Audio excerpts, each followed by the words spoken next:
Now that you have the ability to connect with other individuals outside of your network, the question is, should you use those InMails to connect with individuals that you don't know? The recommended way is to follow targeted activity. So example, if you were to follow local marketing as a hashtag, you can start by looking for contacts that have content that you find interesting or that you can find useful in making a connection to them.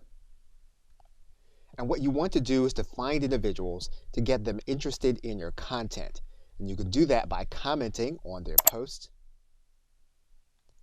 and interacting with their articles. And of course, as you build a following, you want to interact with your news feed, which should be targeted with individuals that you have carefully selected. And of course, you can also do the same thing by working within groups.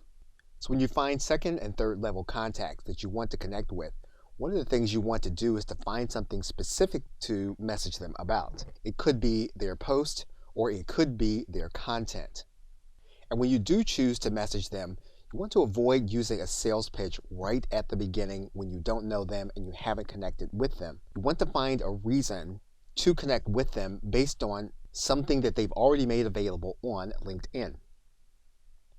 But the basic strategy revolves around making people interested in your profile based on your interaction and your content. And we'll be covering that in this course. Okay, so with that, thanks, and I will see you in another video.